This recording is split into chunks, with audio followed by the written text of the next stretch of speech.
Halo teman-teman, selamat datang di podcast Pustakawan Bank Indonesia. Pada hari ini kita akan membahas tentang BIFAS.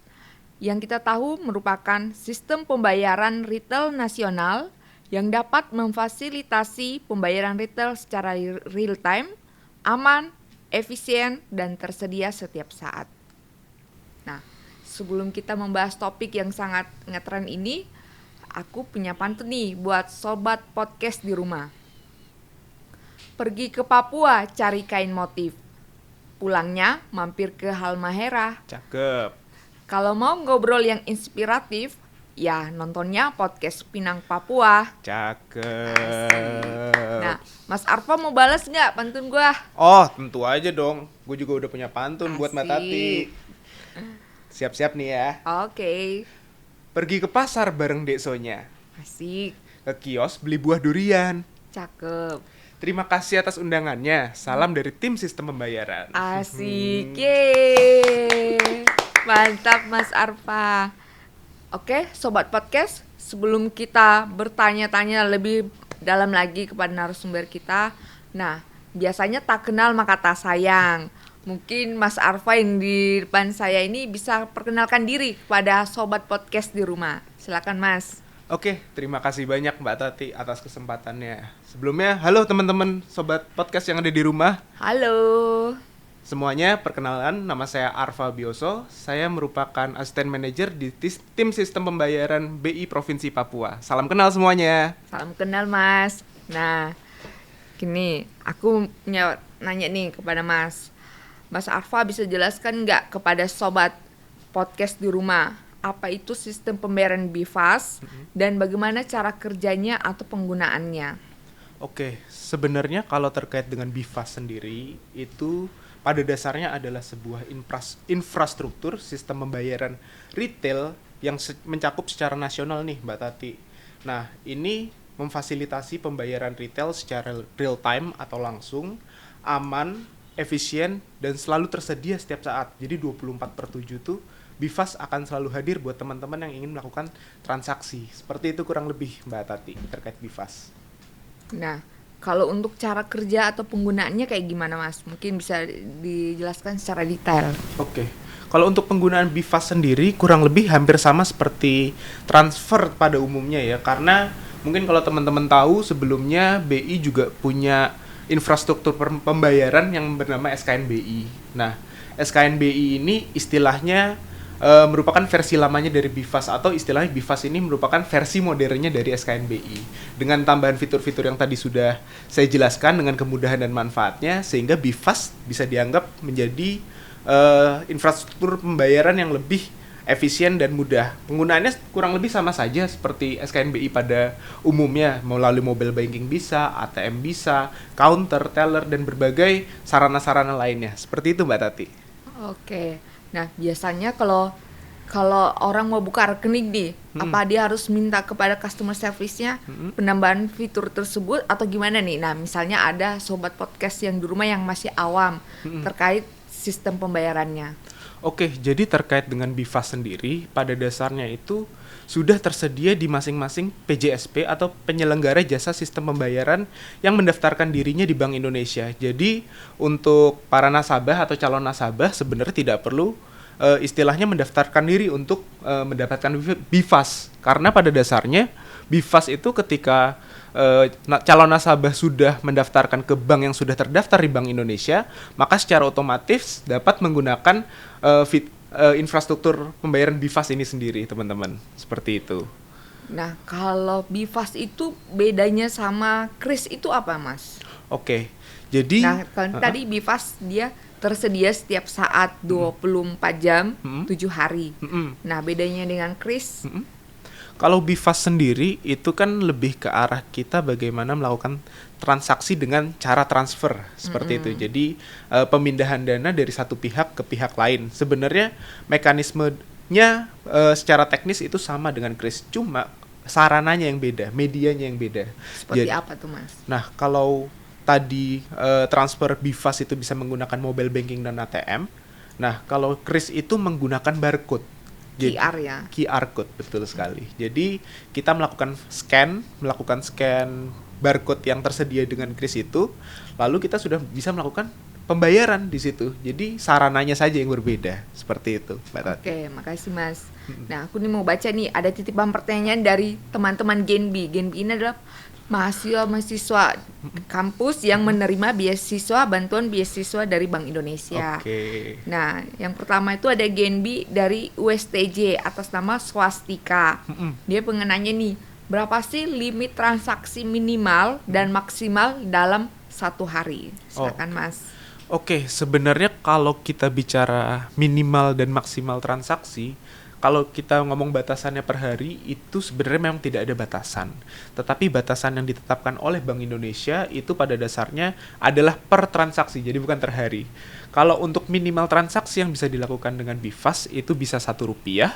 Kalau untuk batasan transaksi maksimal yang dilakukan dengan BIFAS itu bisa mencapai Rp250 juta, Mbak Tati. Seperti itu. Oke, jadi yang dibatasin maksimal itu adalah transaksinya ya? Iya, betul. 250 juta. Jadi misalnya gue mau beli properti nih, misalnya 500 juta. Jadi artinya aku 2 kali transaksi ya? Iya, betul. Jadi 1 kali 250 juta dan 1 kali 250 juta ya? Betul, Mbak Tati. Oke. Untuk biaya administrasi, kira-kira berapa sih transaksi 1 kali transaksi BIFAS? Kalau untuk transaksi BIFAS ini memang salah satu keuntungannya adalah dari sisi biaya transaksinya. Untuk sebelumnya transaksi dengan SKNBI adalah 6.500, namun dengan menggunakan BIFAS saat ini hanya cukup 2.500 saja, Mbak Tati, untuk antar bank, seperti 2.500 antar bank ya. Iya, betul. Nah, ada juga nanya nih teman-teman Gembi, apa bedanya BIFAS sama misalnya, nggak apa-apa ya aku sebut merek gitu ya. Misalnya kayak transaksi menggunakan Flip. Nah, dia juga kan tersedia 24 jam. Apa sih bedanya, Mas?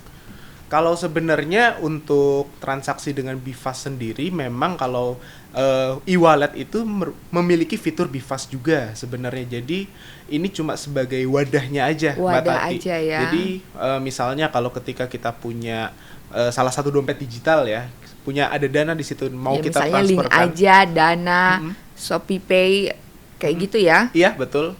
Itu kita juga bisa melakukan transfer ke banknya juga. Jadi misalnya kita punya dana di salah satu dompet digital tersebut, kita pindahkan ke bank dengan mekanisme pindah dana itu juga bisa dilakukan, Mbak Tati. Jadi sebenarnya hanya wadahnya saja yang kita bisa bilang berbeda lah gitu. Ya. Tapi mekanismenya sama saja. Oke. Nah, kalau boleh tahu BIFAS ini bisa nggak transaksi untuk ke luar negeri? Oke. Kalau untuk transaksi ke luar negeri sendiri, untuk saat ini BI itu sudah punya target sebenarnya untuk bisa BIFAS ini digunakan di luar negeri. Pertanyaannya, kapan? Nah, kapannya itu untuk saat ini rencananya adalah 2024. Nah, makanya dengan langkah BI yang ke depan ini, transfer uang antar negara itu diharapkan bisa menjadi lebih praktis. Dan saat ini BI juga sudah mengambil langkah untuk dapat membahas istilahnya implementasi BIFAS di luar negeri dalam cakupan ASEAN terlebih dahulu di Forum ASEAN 2023 yang sekarang ini lagi digelar ya. Betul. Oke, cakep. Jadi sobat podcast di rumah tuh sekarang jadi nggak perlu repot-repot lagi membawa uang tunai. Betul. Cukup membawa kartu ATM ataupun handphone ya. Betul, untuk bisa transaksi. Jadi sebenarnya kalau kris juga bisa kris border itu ini ya, kita nggak perlu bawa mata uang asing lagi ya. Betul. Jadi kita sekali scan aja bisa langsung transaksi dengan menggunakan mata uang rupiah negara tersebut ya. Betul. Jadi sekarang juga selain BIFAS sendiri, malah justru sudah ada kris yang istilahnya mendahului BIFAS untuk dapat bisa digunakan di luar negeri. Salah satunya adalah negara Thailand dan juga Singapura yang akan segera piloting untuk kris antar negara ini. Dan beberapa negara lain juga seperti Arab Saudi juga akan mengimplementasikan kris cross border ini mungkin untuk membantu teman-teman kita yang pergi haji, Mbak Tati, seperti itu. Nah, kalau boleh tahu keuntungan dari BIFAS ini dengan transaksi pembayaran yang lain tuh apa, Mas? Oke, Mbak Tati, kalau keuntungannya ya, kalau kita ngomong secara dasar dari segi manfaat, Pertama, kita kalau ngomong segi biaya. Segi biaya jelas lebih murah ketika dibandingkan dengan kakaknya dulu dari SKNBI. 6.500 ke 2.500. Jelas lebih murah 2.500 dong ya. Nah, yang kedua dari segi waktu.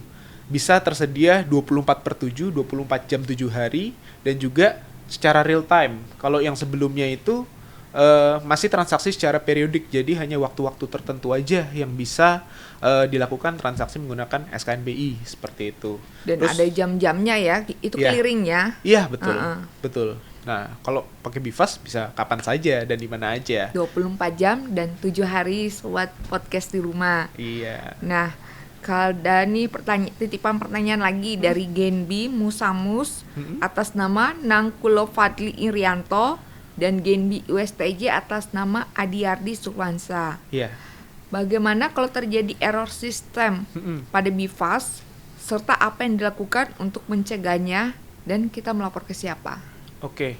Jadi kalau untuk error Bifast sendiri sebenarnya BI itu ketika membuat sebuah infrastruktur pembayaran itu juga telah dikonsepkan secara matang-matang ya. Kita memang sudah melakukan kajian terlebih dahulu ketika ingin melakukan implementasi terhadap sistem pembayaran, dan salah satunya dengan Bifast ini BI telah istilahnya tuh menyatakan bahwa BI Fast itu merupakan sebuah sistem kritikal yang tingkat availability atau ketersediaan layanannya mencapai 99,9%, yang artinya nilai errornya itu hanya 0,1%. Nah, kalau memang terjadi kegagalan sistem atau error pada sistem, dapat langsung mengadu ke Perlindungan Konsumen Bank Indonesia atau Contact Center Bank Indonesia di 131 atau email bicara@bi.go.id teman-teman. Seperti itu Mbak Tati. Oke. Saya bacakan nih pertanyaan dari Genbi USTJ atas nama Adi Ardi Sulfansyah. Oke. Nah, Bifast itu kan diinfoin kan produk dari Bank Indonesia. Iya, betul. Bank Indonesia itu sebagai regulatornya. Betul. Tapi BI juga terlibat dalam proses bisnisnya. Nah, apabila terjadi error sistem, itu gimana, Mas? Oke, terima kasih Mbak Tati. Pertanyaan Genbi-nya ini sangat berbobot sih, Iya, menurutku keren cakep. sih, cakep banget. Jadi kalau misalnya bagaimana BI memposisikan diri ya di situ, pada dasarnya pembuatan Bifast ini juga sudah tunduk kepada prinsip-prinsip sistem pembayaran yang berlaku secara internasional, atau yang bisa kita sebut dari BIS atau Bank of International Settlement, namanya adalah Core Principle for Systematically Important Payment System atau yang disingkat CPSS. Nah, CPSS ini juga menganut beberapa prinsip seperti good funds atau finality of settlements, yang dimana kondisi transaksi yang dilakukan dalam Bifast itu yang pertama, kalau good funds itu adalah harus ada uangnya dulu gitu, jadi tidak bersifat debit seperti itu. Lalu yang kedua, finality of settlement, artinya uang yang sudah disettle atau transfer itu tidak dapat diubah-ubah statusnya seperti itu. Nah, dalam perancangan Bifast ini di Indonesia, tentunya BI juga sudah berkoordinasi dan berkomunikasi dengan pihak industri. Dalam hal ini diwakili oleh ASPI atau Asosiasi Sistem Pembayaran Indonesia. Jadi memang kalau pada dasarnya pihak-pihak yang terlibat di sini tentunya kita ajak turut berpartisipasi dengan aktif, sehingga kalau memang terjadi hal-hal yang error atau mungkin gangguan itu dapat dikomunikasikan dengan baik Mbak Tati, seperti itu. Oke, misalnya ke ini ya, bicara ya tadi ya. Iya, betul. Oke. Ya. Nah, Mas Arfa bisa jelaskan nggak ke sobat podcast di rumah tujuan dari Bifast itu apa sih? Kan tadi manfaatnya udah nih. Nah, tujuannya apa? Oke Mbak Tati, terkait dengan tujuan dari Bifast sendiri, memang sebenarnya adalah improvement atau pengembangan dari sistem yang sebelumnya Mbak Tati. Jadi kalau kita lihat dari sistem sebelumnya yaitu SKNBI, menurut Bank Indonesia belum sepenuhnya memenuhi kebutuhan masyarakat karena masih dibatasi oleh waktu layanan yang secara periodik tadi sesuai Windows time-nya mereka. Dan dana efektifnya masih belum diterima secara real time. Sehingga menurut Bank Indonesia sendiri dianggap sebagai kita butuh sebuah inovasi untuk dapat mengembangkan sistem infrastruktur pembayaran yang lebih real time, Mbak Tati. Dan dianggap BIFAS ini merupakan alternatif dari sistem SKNBI yang sebelumnya memiliki kendala-kendala seperti itu. Oke. Nah, kalau fitur BIFAS itu seperti apa nih, Mas? Oke, kalau terkait dengan fitur BIFAS sendiri ya teman-teman yang paling baru gitu ya, yang tidak ada di sistem infrastruktur pembayaran sebelumnya, itu yang pertama ada proxy, Mbak Tati. Proxy seperti apa, Proxy Mas? address. Jadi, jadi pada dasarnya proxy ini merupakan pengganti dari nomor rekening kalau istilahnya teman-teman ingin melakukan transfer. Sebagai contoh, kalau misalnya teman-teman itu pengen melakukan transaksi menggunakan transfer gitu kan. Nah, ketika transfer kan harus hafal nomor rekeningnya. Nah, sedangkan kalau di BIFAS ini kita sudah bisa menggunakan proxy. Proxy ini gantinya apa sih sebenarnya? Kalau kita misalnya ngafalin nomor rekening, jadi ribet kan, bingung kan. Nah, kalau dengan proxy ini kita bisa nomor telepon ya, dan email. Email ya. Oh. Iya, jadi tidak perlu ribet-ribet untuk ngafalin nomor rekening, cari-cari nomor rekening tujuan. Cukup dengan nomor telepon dan email saja, Mbak Tati. Seperti itu. Jadi lebih gampang ya. Betul. Sobat podcast yang di rumah. Jadi kan tapi KTP gitu tetap wajib ya. Iya, kan harus lewat M-Banking juga, seperti itu. Jadi sobat podcast kalau misalnya mau ke mall, cukup membawa handphone aja, bisa transaksi, misalnya menggunakan kayak tadi ya, karena punya proxy, jadi dia bisa menggunakan fasilitas kayak Dana, ShopeePay, link aja ya, dengan nomor telepon atau email. Sobat podcast di rumah bisa transaksi, bisa menggunakan BIFAS ataupun Kris ya. Kalau Kris bisa juga. Bisa juga ya? Iya. Oke. Cuman bedanya kalau Kris itu menggunakan QR ya. Iya, betul. Kalau BIFAS pakai mobile banking pun bisa, ataupun kayak wallet yang tadi ya, kayak bisa. Dana, bisa juga. ShopeePay, link aja gitu ya. Betul. Jadi sebenarnya memang BIFAS dan Kris ini memang sarana yang sudah disediakan, bahasanya sudah disediakan oleh Bank Indonesia buat masyarakat dan juga para penggunanya, para konsumennya, sehingga opsi yang dipilih itu jauh lebih banyak dan luas. Lebih prefer pilih apa nih, mau pakai BIFAS, mau pakai Kris, mau pakai fitur-fitur lainnya, itu tergantung teman-teman sendiri. Seperti itu, Mbak Tati. Apapun yang pilihannya kita, ya yang penting BI menyediakan fasilitas yang mudah dan real time kepada sobat podcast di rumah. Betul. Ya. Nah, kita ini udah panjang lebar gini kan, apa tuh BIFAS, tujuannya, manfaatnya. Sebenarnya BIFAS itu kapan sih dia implementasi?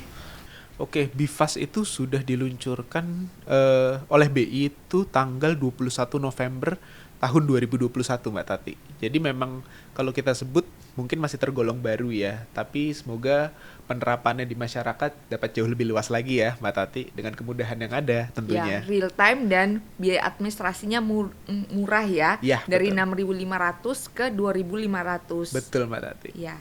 Nah, kalau boleh tahu berapa bank yang sudah mendaftarkan diri dalam BIFAS? Kalau untuk bank yang sudah terdaftar BIFAS sendiri, Mbak Tati, kalau menurut data per November tahun 2022, itu sudah ada 106 bank, Mbak Tati, yang merupakan, kalau istilahnya kita ngomong secara statistik, itu sudah 87% bank yang berada di pasar retail, sehingga cakupan BIFAS ini tentunya sudah dapat digunakan secara lebih luas lagi, seperti itu. Nah, kalau kita mau tahu nih, ada 106 bank itu yang sudah terdaftar tuh di mana? Ada apa? Ada websitenya atau apa gitu? Tentu saja teman-teman bisa cek untuk bank yang sudah terdaftar di situs Bank Indonesia, teman-teman. www.bi.go.id. Seperti itu. Kemudian tantangan dari implementasi BIFAS ini apa? Ya khususnya kalau di wilayah Papua lah, Mas. Oke, Mbak Tati. Tentunya ya, mungkin kita sebagai wilayah timur yang cukup jauh juga dengan berbagai tantangan yang mungkin juga teman-teman juga geografisnya ya sudah ketahui, gunung-gunung, lembah-lembah. Betul, kita memang tanah yang kaya dan juga kompleks juga, teman-teman. Jadi di sini Yang pertama kalau terkait implementasi BIFAS ini adalah terkait infrastruktur, teman-teman. Karena memang geografisnya yang bergunung-gunung, lalu juga bagaimana kita mencapai akses-akses ke sananya, itu juga menjadi tantangan bagi kita untuk mengimplementasikan istilahnya sistem digitalisasi atau sistem pembayaran non-tunai. Sehingga tentunya ini juga menjadi usaha kita bersama untuk dapat mengembangkan sistem pembayaran non-tunai khususnya BIFAS lebih luas lagi, teman-teman. Seperti itu. Oke, terima kasih telah mendengar podcast hari ini. Semoga menambah wawasan sobat podcast di rumah, dan jangan lupa follow media sosial Bank Indonesia Papua. Dan jika sobat podcast pengen kita bahas topik apa, silakan tinggalkan pesan di kolom komentar. Dan kami mohon maaf apabila ada tutur kata yang tidak berkenan karena tiada gading yang tak retak. Dan sampai jumpa di podcast selanjutnya. Bye-bye.